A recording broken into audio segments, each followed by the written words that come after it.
ഷിരൂർ ദൗത്യത്തിന്റെ 11ാം ദിനത്തിൽ കരയിലും ഗംഗാവലി പുഴയിലും തെരച്ചിൽ നടക്കുന്നു. അടിയൊഴുക്ക് പരിശോധിക്കാൻ നേവി സംഘം പുഴയിൽ പരിശോധന നടത്തുന്നു. പുഴയിൽ ട്രക്കുണ്ടെന്ന് കരുതുന്ന സ്ഥലത്ത് സോണാർ പരിശോധന നടത്തും. ചായക്കട ഉണ്ടായിരുന്നിടത്തെ മണ്ണ് നീക്കം ചെയ്യുന്ന പ്രവൃത്തികളും പുരോഗമിക്കുന്നു. രക്ഷാപ്രവർത്തനത്തിനായി മീൻപിടുത്ത വള്ളങ്ങളും എത്തിച്ചിട്ടുണ്ട്. എസ് ശ്രീകാന്ത് പുതിയ വിവരങ്ങളുമായി ചേരുന്നു. ശ്രീകാന്ത്, എന്തൊക്കെയാണ് വിവരങ്ങൾ?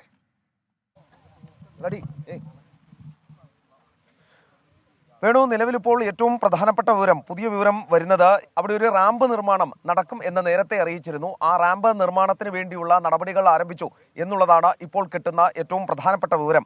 ഈ റാമ്പ് നിർമ്മിക്കുന്നത് എന്തിനാണ് എന്നാൽ അവിടെ ഈ ലക്ഷ്മണന്റെ ചായക്കട ആ ഭാഗത്ത് ഉണ്ടായിരുന്നു. ആ ചായക്കടയിൽ 8 പേർ ഭക്ഷണം കഴിക്കാനിരുന്നു എന്ന വിവരം വന്നു. അതിലൊരു പക്ഷേ അർജുൻ ഉണ്ടായേക്കും എന്ന സംശയം ഈ കാർവാർ MLA-യും അതോടൊപ്പം തന്നെ SP-യും അറിയിക്കുകയും ചെയ്തിരുന്നു. ഈ പശ്ചാത്തലത്തിൽ ഈ കടയും കടയുടെ പിൻഭാഗത്ത് അവരുടെ വീടും ചേർന്ന പ്രദേശത്തിന് മുകളിലേക്ക് മണ്ണ് വീണിട്ടുണ്ട്. ആ ഭാഗത്തെ മണ്ണ് നീക്കം ചെയ്ത് ആ റിവർ ബെഡ് മുഴുവൻ ഇന്ന് പരിശോധനയ്ക്ക് വിധേയമാക്കും. അതിനുവേണ്ടി കൂടിയാണ് ഈ റാമ്പ് ഇപ്പോൾ സെറ്റ് ചെയ്യുന്നത്. ഈ റാമ്പിലേക്ക് വലിയ യന്ത്രഭാഗങ്ങൾ കയറ്റും. പിന്നീട് ഈ നദീതീരത്തോട് ചേർന്ന് ഈ കടയുണ്ടായിരുന്നു എന്ന് കരുതപ്പെടുന്ന നദീതീരത്തോട് ചേർന്ന് എങ്ങനെ പോയാലും ഒരു 50 മുതൽ 100 മീറ്റർ വരെ നീളത്തിൽ അവർ ആ സൈഡിലെ മണ്ണ് മുഴുവൻ വീണ് കിടക്കുന്ന മണ്ണ് മുഴുവൻ മാറ്റി പരിശോധിക്കും എന്നാണ് മനസ്സിലാക്കാൻ സാധിക്കുന്നത്.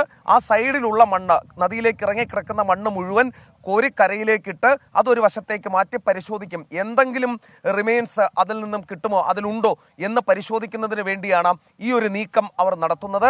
ആ റാമ്പ് നിർമ്മാണം നടക്കുന്നുണ്ട്. ഏതാണ്ട് ഉച്ചയ്ക്ക് മുമ്പ് തന്നെ ഈ റാമ്പ് നിർമ്മാണം പൂർത്തിയാകും. അതിനുവേണ്ടി രാവിലെ തന്നെ വലിയ ബോട്ടുകൾ എത്തിച്ചിരുന്നു, അതായത് മത്സ്യബന്ധന ബോട്ടുകൾ എത്തിച്ചിരുന്നു. അത് ഈ കുത്തൊഴുക്കിൽ അധികം ഒഴുകി പോകില്ല എന്നാണ് പ്രതീക്ഷിക്കുന്നത്. അത് 1-2 ബോട്ടുകൾ ചേർത്ത് വെച്ച് നിർമ്മിച്ച് അതിനു മുകളിൽ യന്ത്രം സ്ഥാപിച്ച് ഈ ഡ്രഡ്ജിംഗ് പോലെയുള്ള ഈ മണ്ണ് അവിടെ നിന്നും മാറ്റുന്ന നടപടികളായിരിക്കും ഉണ്ടാകുന്നത്. വലിയ സാനി എക്സ്കവേറ്ററുകൾ ഇന്നലെ രാത്രി മുതൽ തന്നെ ഈ ദൗത്യത്തിൽ ഏർപ്പെട്ടിട്ടുണ്ട്. ആ പണിയും ഒരു വശത്ത് നടക്കുകയും ചെയ്യുന്നു. മറ്റൊരു പ്രധാനപ്പെട്ട കാര്യം ഈ നദിയിലേക്ക് ഇറങ്ങിയുള്ള പരിശോധനയാണ്. അതെപ്പോൾ നടക്കും എന്നുള്ളതിന് കൃത്യമായ ഒരു മറുപടിയുമില്ല എന്നുള്ളതാണ് സത്യസന്ധമായ ആക്ച്വൽ വസ്തുത. കാരണം സോണാർ പരിശോധന നടക്കണം. ഈ സോണാർ പരിശോധനയിൽ 3ാമത്തെ സ്പോട്ടിൽ ട്രക്കുണ്ട് എന്നൊരു സംശയം കഴിഞ്ഞ ദിവസം പറഞ്ഞിരുന്നു. ആ സംശയം ദൂരീകരിച്ച് ആ ക്യാബിൻ അവിടെ തന്നെ ഉണ്ട് എന്നുള്ള കാര്യം ഉറപ്പിക്കണം. അതാണ് ഒന്നാമത്തേത്. ആ ക്യാബിന് അങ്ങനെ ഒരു സംഭവം ഉണ്ട് എന്ന് ഉറപ്പിച്ചാൽ അതിൽ മനുഷ്യ സാന്നിധ്യമുണ്ട് എന്ന് ഒരല്പം കൂടി ഉറപ്പിക്കേണ്ടതുണ്ട്. മാത്രമല്ല, ഈ നേവിയുടെ PRO അതുൽ പിള്ള നമ്മൾ സംസാരിച്ചപ്പോൾ അദ്ദേഹം പറഞ്ഞത് എത്രയധികം മണ്ണ് ഈ ട്രക്കുണ്ട് എന്ന് പറയുന്ന 3ാമത്തെ സ്പോട്ടിലേക്ക് വന്നടിഞ്ഞിട്ടുണ്ട് എന്നറിയണം.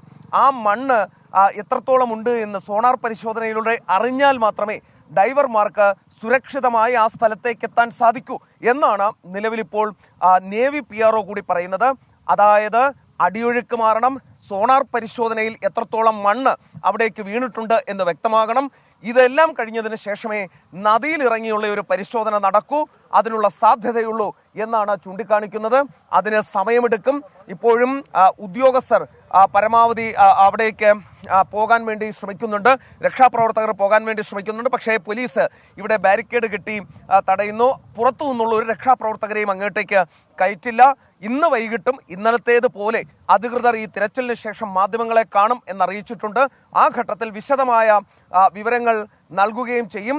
ഇനി നമ്മൾ പ്രതീക്ഷിക്കുന്നത് 2 കാര്യങ്ങളിലാണ് വേണു. ഒന്ന്, ഈ സോണാർ പരിശോധനയിൽ എന്തെങ്കിലും ഒരു ഒബ്ജക്റ്റ്, അത് കൂടുതൽ വിവരങ്ങൾ കിട്ടുന്ന, തെളിവുകൾ കിട്ടുന്ന ഒബ്ജക്റ്റ് നമുക്ക് കിട്ടുമോ എന്നാണ് ഒന്നാമത്തെ കാര്യം നോക്കുന്നത്.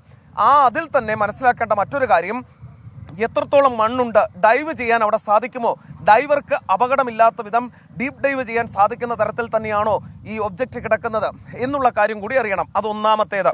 ഇനി രണ്ടാമത്തേതെന്ന് പറയുന്നത്, ഈ അടിയൊഴുക്ക് നിലച്ച് ഈ ഡീപ്പ് ഡൈവർമാർക്ക് ഇറങ്ങാൻ പറ്റുന്ന സാഹചര്യത്തിലേക്ക് കാര്യങ്ങൾ പോകണം. അപ്പോഴേ നദിയിലെ തിരച്ചിൽ നടക്കൂ. അതുവരെ ഈ കരഭാഗത്ത് ലക്ഷ്മണന്റെ കടയ്ക്ക് നിന്നിരുന്ന ഭാഗത്ത് വീണ മണ്ണ് നീക്കം ചെയ്ത് അവിടെ എന്തെങ്കിലും റിമെയിൻസ് ഉണ്ടോ എന്ന കാര്യം പരിശോധിക്കും. അതിനുള്ള നടപടികളാണ് നടക്കുന്നത്. അതിനുവേണ്ടിയാണ് ഈ മത്സ്യബന്ധന ബോട്ടുകൾ എത്തിച്ചത്. അതോടൊപ്പം തന്നെ ഈ ഇപ്പോൾ റാമ്പ് സെറ്റ് ചെയ്ത് യന്ത്രങ്ങൾ കയറ്റുന്നതും അതിനുവേണ്ടിയാണ്. ആ നടപടികളാണ് ഇപ്പോൾ പുരോഗമിക്കുന്നത്.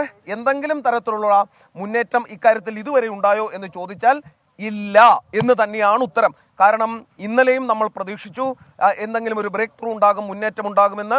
ഇന്നും നമ്മൾ പ്രതീക്ഷിച്ചു. പക്ഷേ ഇതുവരെയും ഒന്നും ഉണ്ടായിട്ടില്ല. കാർവാറിൽ ഉന്നതതല യോഗം നടക്കുന്നുണ്ട് എന്നുള്ളത് മാത്രമാണ് കിട്ടുന്ന ഏക വിവരം. ആശ്വസിക്കാവുന്ന ഒരു വാർത്തയും ഈ ദൗത്യ മേഖലയിൽ നിന്നും ഇതുവരെയുമില്ല. തെരച്ചിൽ തുടരുന്നു എന്ന ആ ഒറ്റ വരിയിൽ മാത്രം പറഞ്ഞു നിർത്താം. ബാക്കിയെല്ലാം നടക്കുന്നത് സാങ്കേതിക നടപടികൾ മാത്രമാണ്. ശരി, ശ്രീകാന്താണ് വിവരങ്ങൾ നൽകിയത്. കൂടുതൽ റിപ്പോർട്ടുകളിലേക്ക്